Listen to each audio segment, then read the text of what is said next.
I'm a dietitian and I asked Chatgpt to make me a 1-week meal plan. Let's see how it goes.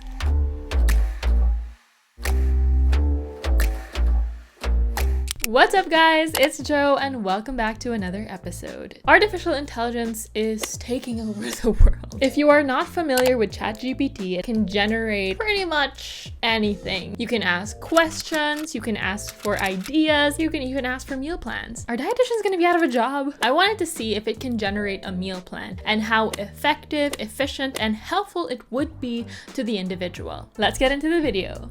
Hold up, don't forget to hit that subscribe button, and also you can follow me on my socials. What is a meal plan? Tanungin muna natin si Chatgpt. Meal plan is basically planning out your meals for a certain period of time. It could just be an outline, it could have the measurements, it could run for a day, a week, a month. A meal plan is also very individualized and often depends on the person's height, weight, body composition, health conditions, activity level, accessibility to food, and more. Dietitians, like me, are essentially trained to make not just meal plans, but understand more information about the psychology of food, how food cooks, culture, and everything in between. My favorite definition is that it is the science and art of nourishing the body properly to help individuals make science-based information into everyday habits. But if Chatgpt can make a meal plan, I don't know what else I'm gonna do. I'm just kidding. Step 1, generate the meal plan. Make me a 1-week meal plan. Here is your 1-week meal plan based on your dietary restrictions and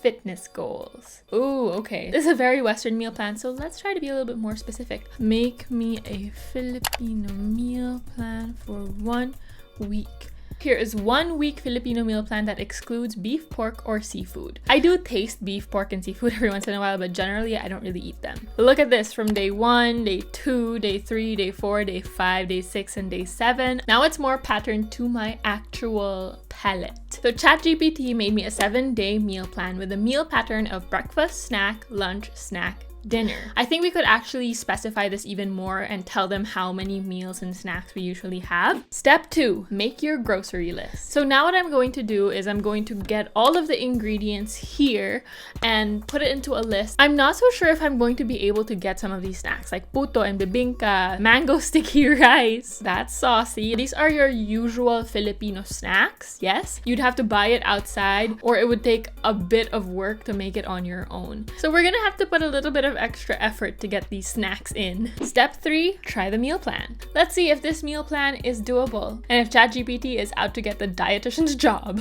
Day 1, breakfast, and on the list is champorado. We are gonna make champorado and we're gonna use oats so that it's fast. Yeah. How do we use the Malaya?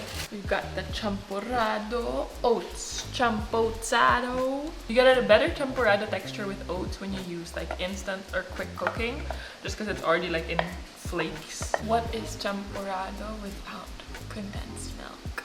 Tastes delicious. Our fruit, as the meal plan said. Breakfast lacking a little bit of protein, but still high fiber and filling. I do have my morning snack of puto, but I will say I am too full from breakfast to have it. What are the benefits of a meal plan? It helps set you up for the whole week so that you can be ready to make food. So we are going to meal prep for Monday's meals, which is tinola and adobo. So the meal plan just says like mixed vegetables. It just tells you to add veggies. So this is something that I had to like think about what veggies would I want with this dish. For adobo, we are doing sitaw, adobong sitaw. You don't have to think about what to eat because it's already planned ahead for you. But I already know that these dishes are gonna take me a lot of time to cook, and I'm pretty busy like throughout the week. I have that all mapped out. So if I want to be able to follow this meal plan, I gotta prep. You don't have to spend the time writing down what day, when you're gonna eat this specific food because it's all laid out in front. So we just finished tennis, which is perfect because I am in UP and we can get our merienda of the day, which is banana cue. I am honestly more of a carioca girl myself, but it's in the meal plan. This banana cue is a little bit wet. I don't like it when it's like this. I want the more sugar, please. It's dinner time and I am so tired from today. Luckily, we have a meal prepped dish. I have a session in a few minutes, so I'm so happy that I have food. Otherwise, I probably just would have like, I don't know, I don't even know what I would have done. Sometimes I just do not have time to cook a full meal. It's hot, so I need a little bit of coolness. Ice pack pala. Another major pro to the meal plan is that there is a lot of variety in the recipes. Day 2. I'm gonna film some content for a brand, so I'm also gonna make breakfast while I'm at it. Arroz caldo. Not my personal breakfast choice, but I still enjoy it. So, on the menu for day 2 lunch is mongo. It takes quite a bit of time to cook, so we just ordered it. In nutrition, variety is important because it helps you stay consistent when you don't get tired of your food. It also ensures more nutrients when you have more variety. I am eating a lot of more high fiber foods because of the meal plan, so that's good. And it's also great for your gut health because the bacteria in your gut thrives on variety. Day 3, breakfast is supposed to be pandesal and peanut butter. I just have to buy pandesal. Let's get some pandesal. So we got our pandesal and peanut butter. Classic. So now I'm making menudo on the list, which is good for 2 to 3 days, but it's only one time on the meal plan. Now we've got our suman snack, and of course, we've got some sugar. Do you eat your suman with sugar, or are you like just eating the suman? Because I feel like it's weird to just eat the suman. I also enjoyed how most of the meals were listed out pretty balanced as well. It would list out your carb source, your protein source, and your fiber source, specifically in the big meals. I also love the fact that this AI generated meal plan didn't give you amounts right away. I love how it's a blueprint of meals tailored to your culture without having restrictive rules that diet culture has always been given us. So the initial meal plan that we had made did not have any measurements, but when I typed in "make me a diabetic meal plan," it now inputs portion sizes without me giving any information. They didn't ask for any information. They just gave me this. It already has measurements and everything. It does say it's important to work with a registered dietitian and healthcare professional for your own personalized meal plan. With the pros does come the cons. And as the week wore on, I was noting more and more. First is that most of the meals in this meal plan is generally home cooked or carinderia kind of foods, which means that you would have to actually put aside time to cook these meals. I already see an initial con to this meal plan, which is that they just took a bunch of Filipino meals and put it together without considering how long it's going to take and how much effort it overall requires. It really isn't very personalized. That's one thing. Also, I don't think the AI knows anything about how Filipino dishes are actually made and where you can get them. Breakfast is supposed to be taho, and since we don't have a mang taho who goes around our village every morning, I have to go to UP to get it. Most Filipino dishes take time to marinate and to cook to get those flavors out. Sometimes we are just so busy with work and life that cooking your own meals kind of gets away from you. Tofu sisig on the meal plan. But as a non-cook talaga, sometimes I have to rely on buying or ordering out, or if my sister or dad makes food. A lot of these snacks are pretty much unavailable. For example, you have turon, banana cue, taho, suman, bibingka. These are great Filipino snacks which are available in your wet market, but in the city, it's a little bit tougher to get it. There's a lot of food in the meal plans that I have to make an extra effort to be able to buy it. Like I have to go out of the house, I have to go to this place. There were times where I had to go all the way to UP or somewhere that sold it just to have a snack. Where if I had planned my own meal plan, or if I specifically told the AI, then I could have just used or reached for something that was available at home. Another con, which I think could be amended by telling the AI specifically your preferences,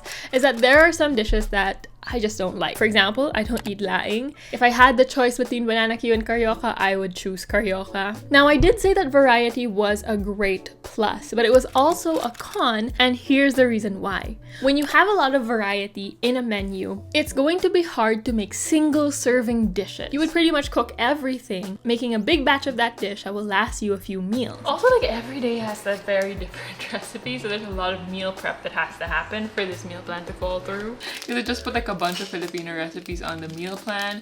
It's not like even accessible stuff for everyone all the time. But with the ever-changing menu, I would end up with leftovers that would go untouched and might get wasted. Pandesal is on the list, so I bought pandesal, but there's too much. The next pandesal day is going to be in a few days from now. So it's just a little bit hard to cook ulam for one meal. You know what I'm saying? And then there's times when the menu repeats, but at far sides of the week, which means it might not be at its best shape by that time. And another con is that while AI can give you all of these meals, it still will not truly account for budget. Yes, the ingredients are local because they were in the Filipino sense, but they also don't account for your specific budget and the local stores to you. I also started getting a little bit stressed that I couldn't follow the meal plan all the time. There were changes, I was busy, or like I just couldn't go out and buy that food item. That definitely took a hit to me mentally. Should you get your meal plans from the AI? Here are my recommendations. It is definitely a great starting point for meal planning. It gives you ideas, it gives you a blueprint, it lays it out in front of you to help you. But something that is really going to help is that if you are flexible with it, then adjust, replace, and repeat recipes as necessary to you. Every day is different. If there's a day that you don't want what's listed or you decide to eat out, that's completely fine. We shouldn't beat ourselves up about it if we're not able to follow it strictly.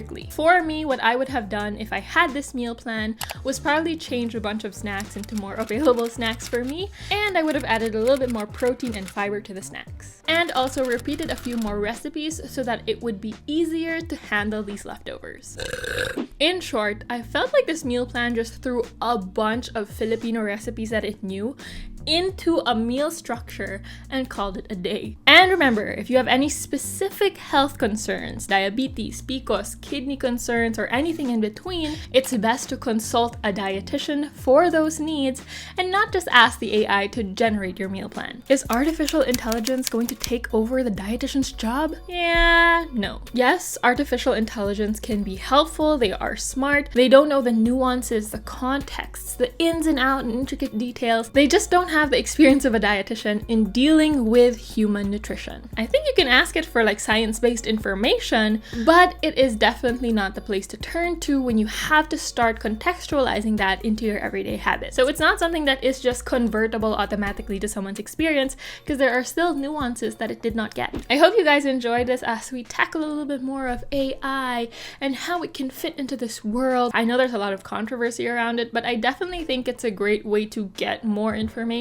but I don't think it's ever going to replace the human experience. Thank you guys so much for watching this video. If you liked it, then don't forget to give it a thumbs up and subscribe and comment below what other videos you want to see. Till the next video, don't forget, you always deserve to eat.